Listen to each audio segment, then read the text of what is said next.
This is FYI News 13, brought to you by SSPTV and the Hazelton Standard Speaker. For your information, tonight we hear from the parents of A.J. Gorel on the arrest of two men accused in the beating of their son. Good evening, this is FYI News 13. I'm Ken Kara. Janine Mazurkevich and Lisa Sugart will be joining me shortly. Two men have now been arrested and arraigned in connection with the 2013 beating of A.J. Gorel of Hazelton. On Friday, Hazelton police arrested 27-year-old Ronald Tavares of Hazelton and charged him with simple assault, recklessly endangering another person, hindering apprehension, obstructing justice, and tampering with evidence. Today, police arrested a second man, 30-year-old Roberto E. Placencia of Hazelton. He faces charges of reckless endangerment, obstructing administration of law, receiving stolen property, and tampering with evidence. He is also charged with 2 counts of hindering apprehension. Hazelton police found A.J. Gorel bleeding near North Locust and West 5th Street around 6 a.m. on March 10th of 2013. Both men are in Luzerne County Prison awaiting preliminary hearings. Tonight we have reaction to the arrest from the parents of A.J. Gorel. Andrew and Carol Gorel talked with our Lisa Sugart about the arrests and about their son. We're here with Andrew and Carol Gorel, the parents of A.J. Gorel. Mr. and Mrs. Gorel, what was your reaction upon hearing that the two men were arrested for beating up your son? Well, after 18 months, we were delighted to hear that they finally were caught. I was also delighted and thrilled, of course, and the power of prayer, you never forget that. And the people were behind us, so that made, really a lot, meant a lot to us. Mr. Gorel, you said you have a lot of people you want to thank. Yes, let's start right at the top. We'd like to thank the Hazelton Police Force, Chief DeAndrea, all the police officers, the detectives Libert and Bunchak, the Assistant District Attorney Dan Zola. Dan talked to me privately, and he said that there wasn't a day that went by that he did not work on AJ's case. So to all of the people at law enforcement, thank you. Also, you've heard from people everywhere commenting. So tell us about some of the calls you got. We got calls from New York, New Jersey, Maryland, Washington, North Carolina, New Mexico, San Francisco, all commenting on they're finally glad that they got these guys off of the street. Finally. Now, you were not in the courtroom when they were taken in and arrested and charged. Do you think you can be in the courtroom? We're going to try, but it's going to be awfully hard for me to sit there and look at these two guys in the face and not actually want to swing at them. But if we have to be there, we'll do anything for AJ. We'll be there. How is AJ doing right now? He's making progress every day.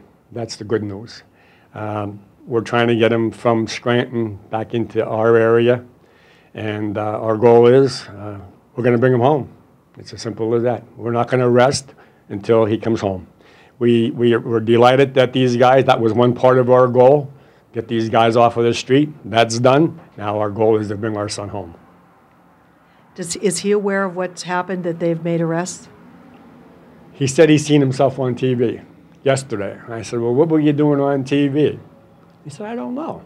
So he doesn't remember it, and we don't want to push it because, the brain trauma and that, we're not psychiatrists or whatever else, so we just try to, play calm about it. But he has an idea why he's there, that something happened to him.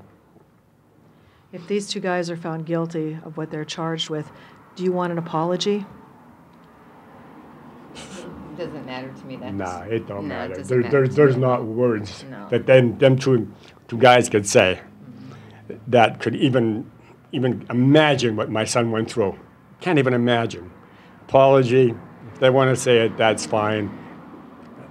That's up to them. And you saw what the police report said on how he was dragged and everything. What went through your mind when you saw the events that actually occurred? Broke our hearts to see that being done to him. And he couldn't defend himself with, but... My thought was, what kind of animal could do this to another human being? And then let them lay there and not even call an ambulance or anything to even try helping. I guess because after they did it, you know, I guess they thought maybe he would die and they wouldn't have to go through all of this stuff.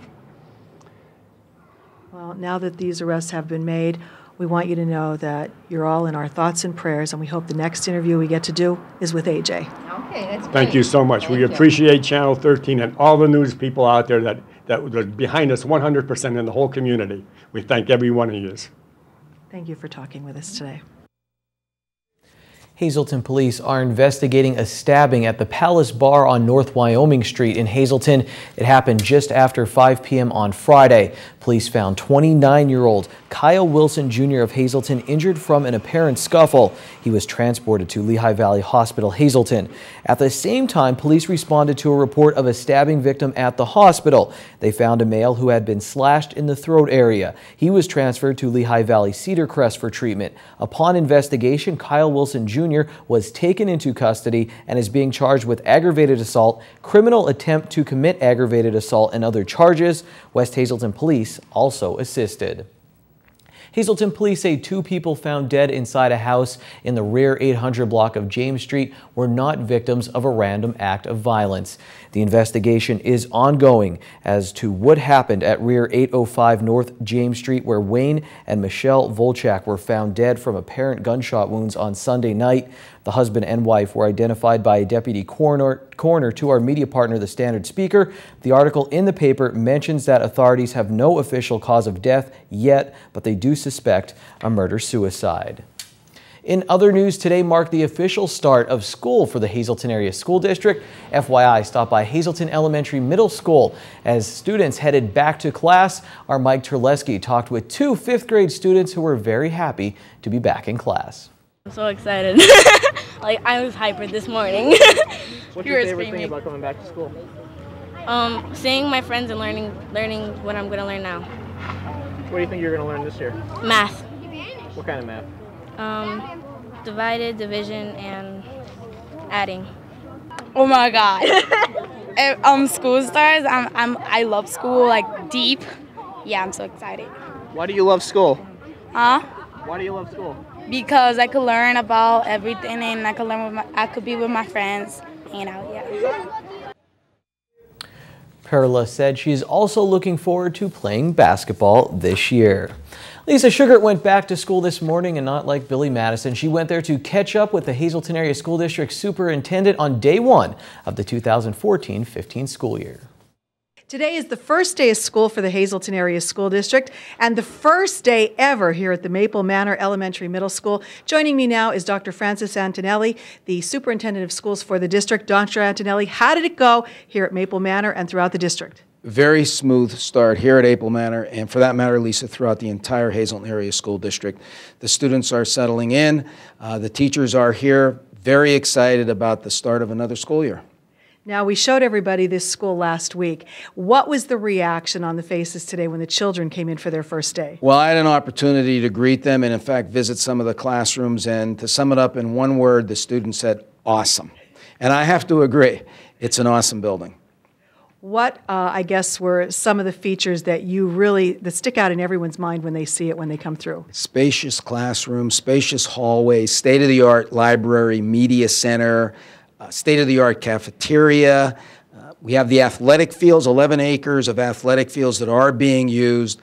We were able to retain some of the tradition and heritage from the Bishop Hafey High School and the Hazel Township High School in the color scheme. It's very bright, very vibrant. It's just an exciting place to be. Now, aside from Maple Manor, we're starting everywhere throughout the district. What are the numbers looking like for this year for the district? Currently, we're at approximately 10,800 students. Now, that number can fluctuate as students enroll, and some may, in fact, leave us. But right now, we are the 14th largest district in the state out of 500.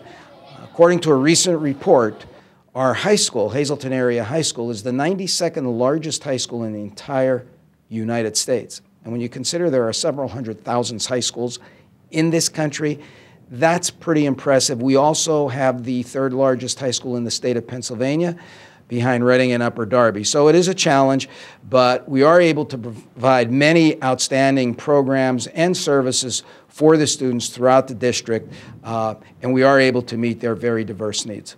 And I know this building, one of the main reasons for it was to eliminate overcrowding. So how are we looking class size-wise across the district? We're looking good at this point in time. Again, it's early, but right now we feel we are averaging approximately 24 to 28 students per classroom. This particular building, Maple Manor, did alleviate some of the overcrowded conditions at West Hazelton, at Hazelton Elementary Middle School, at Heights Terrace Elementary Middle School, and indirectly also at Arthur Street.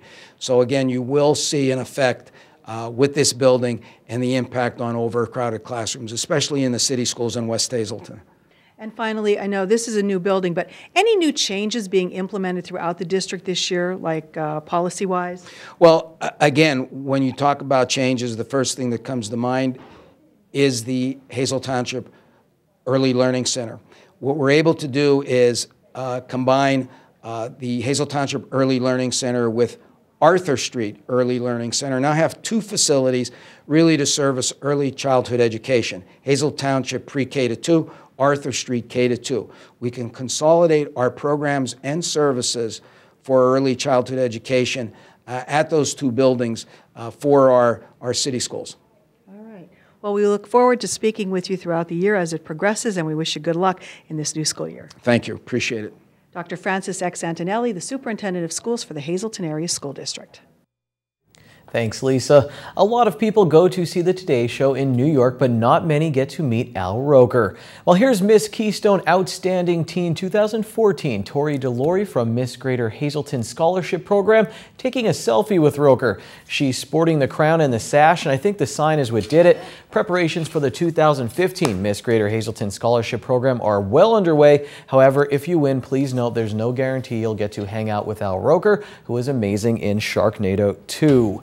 Coming up next on FYI, Janine has another Care for Kids adoption segment, and in sports, it's FYI Football Rewind. Stay tuned.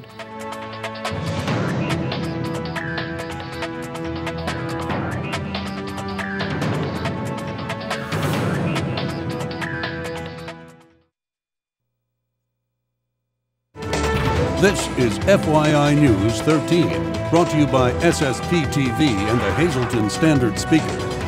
In your community right here on FYI, every Tuesday we talk about adoption and foster care. Maybe you're out there and you have something missing in your life. Maybe it's a child, and Lori O'Gurkis knows that firsthand. She recently adopted a little boy. I still call him Baby Michael, but he's now 2, right? He is 2. Yep, it went fast, but he's still our baby. He'll be our forever baby. Forever. And he definitely fulfilled your house and your home, and definitely connected families and making a difference throughout the community as far as your initiative with helping people through learning about adoption, learning about foster care, learning about the mentoring program that goes on through Luzerne County Children and Youth and other organizations throughout Greater Hazelton.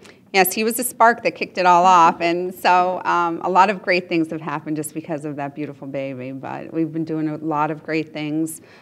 Recently, what we're mostly interested in, too, are emergency placements within the community. All right, so let's talk about that. If I wanted to become, or a viewer wanted to become, a home that can help in an emergency situation, what does that mean to me, and what does that mean to the viewers? Typically, an emergency situation occurs when a child is in crisis, and they need to make sure that there's a safe place for that child to go to, right within our own community. So typically what you would do is you would sign up. You can sign up right in Hazelton on Broad Street at the Children and Youth office. There's paperwork to fill out. And they'll come out and sit and talk with you, and they'll even give you an age range as far as children that you may want to have a respite up to, you know, depending upon other children within your home. But there are always children that are in need and in crisis, and typically what happens is you may get a call on a Friday, like we do, and the child needs to stay for a weekend until they find a grandmother or somebody else who can safely take care for that child. So it's a tremendous need within our community, and I'm hoping, especially the mothers, you know, it's not a permanent commitment, but it's a safe step for a child until their next placement. And sometimes a lot of people can do it just for a short term. If you want more information, Brandon's Forever Home is the nonprofit that's set up through Lori. You can find them on Facebook, or you can give Lori a call to get more information on adoption and foster services here in Greater Hazelton. You're watching FYI in your community. Time now for FYI News 13 weather. So everyone is now back to school locally as we take a look at the sky over the Hazelton Elementary Middle School. However, it did feel like the middle of summer today. Heat wave in any PA. Let's look at our local forecast from the National Weather Service. Tonight, 50% chance of showers and thunderstorms. The low will be 63 degrees. Tomorrow, mostly sunny. We'll get up near 80 once again, and at night we will dip down to 67 degrees. On Thursday, the high is 79, and at night we'll go down to 60. Friday, sunny, high of 83 degrees as the heat sticks around. Nighttime will be partly cloudy with a low of 63. On Saturday, there's a 40% chance of showers and thunderstorms, high of 75. And at night, we'll keep a 40% chance of showers and thunderstorms with a low of 53. Tonight's weather is brought to you by Valley High, the area's oldest ice cream and fast food restaurant. Stop on in for a cold treat including our ice cream and yogurt, or some hot food including our burgers, hot dogs, fries, and much more. That's Valley High, Route 93 in West Hazelton. Treat yourself today. Before we go to break, here's your midday winning Pennsylvania lottery numbers. The Daily 585, the Big 4 7505, Quinto 95860, and Treasure Hunt 12, 13, 16, 19, and 20. We put it in Rewind in sports next.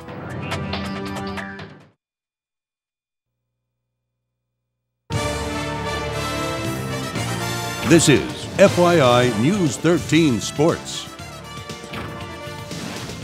Welcome to our very first FYI Football Rewind as we take a look back at all the excitement of Friday Night Football. And after that, we will unveil the Cole scale for Week 1. But we start with hashtag highlights from Mike Brennan's first game as head coach of the Hazelton area Cougars against Coughlin at Harmon Guy Stadium.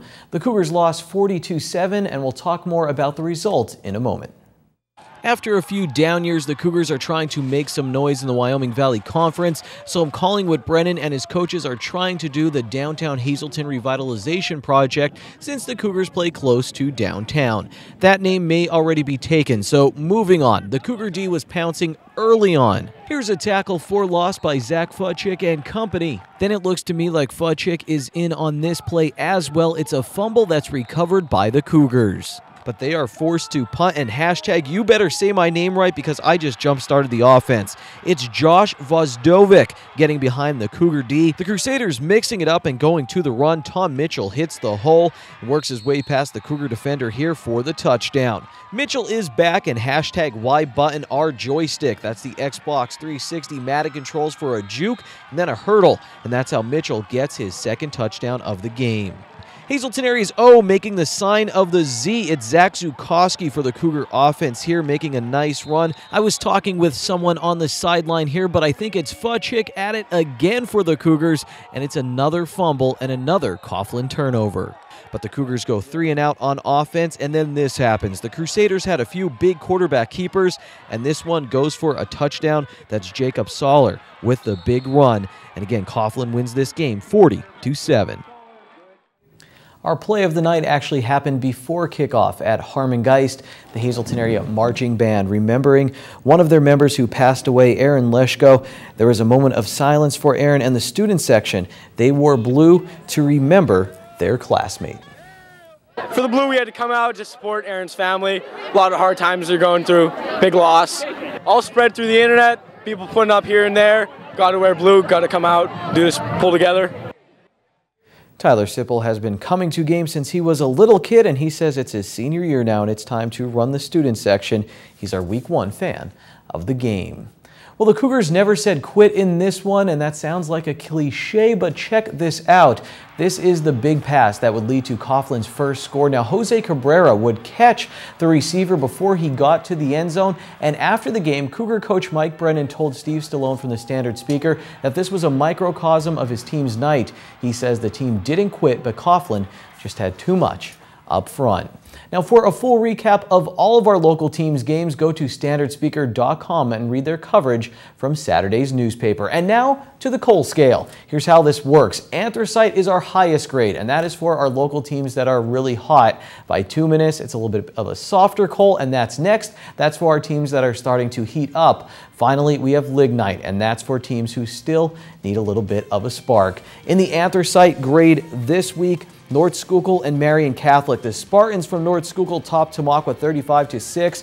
The Spartans mixed it up and had scoring drives of 70 and 76 yards early in the game. On defense, North Schuylkill forced 5 fumbles and recovered 2 of them. Marion, they beat Williams Valley 18-7. The Colts jumped out to a 13-0 lead at halftime, and they led 13-7 in the fourth quarter when KJ Snur broke free for a 65-yard touchdown to put away the game. All of our other local teams fall into the bituminous category this week. Mono area, they lost to Lehighton 47-12, and their big rival, Shenandoah Valley, they lost their opener to Blue Mountain 41-12. At the end of the year, we'll see who are the kings of the coal in our coverage area. Happy Wing Night! It's Wing Night at Bottlenecks. Get $2 off your order of wings or all-you-can-eat wings and boneless wings for only $14.95. Bottlenecks wings are voted best wings in the area year after year. Good evening, everyone, and here's tonight's Talk of the Town report. First tonight, happy anniversary to Joseph and Deb Marquez. They celebrated on Monday from your family, friends, and everyone at SSPTV. Also tonight, happy birthday to Barbara Preet of Freeland from Aunt Sue and family. And in our Talk of the Town report, we continue with Grace Fellowship Church in Hazel Township will be giving away free groceries to those in need on Saturday, September 6th at 9 a.m. There's a limited amount of food available, so it will be held on a first-come, first-served basis. 1 box per family. Please call 570-455-1470 for information. That's tonight's Talk of the Town. News 13 would like to send sincere condolences to the family and friends of these recently departed. Bernard Jacobs of Hazelton. Funeral is Saturday at 10:30 a.m. in the St. Peter and Paul Slovak Lutheran Church. Arrangements are under the direction of the Frank J. Bonin Funeral Home. Lillian Reifeis, formerly of Hazelton. Funeral is Friday at 11 a.m. at the St. John's Evangelical Lutheran Church. Arrangements are under the direction of the Frank J. Bonin Funeral Home. Barbara V. Mazurik of Beaver Meadows. Arrangements will be announced by the Frank J. Bonin Funeral Home. James P. Johnson of Hazel Township. Mass is Thursday at 10 a.m. in the Most Precious Blood Church. Friends McCall Thursday from 9 to 10 a.m. The Furo Funeral Home is in charge of arrangements. And Mary M. Shima, formerly of Philadelphia. Arrangements will be announced by the Frank J. Bonin Funeral Home. Tonight's obituaries have been brought to you by the Smilax Floral Shop located on 15th Street in Hazelton. For delivery to all local funeral homes, call 570-454-0111.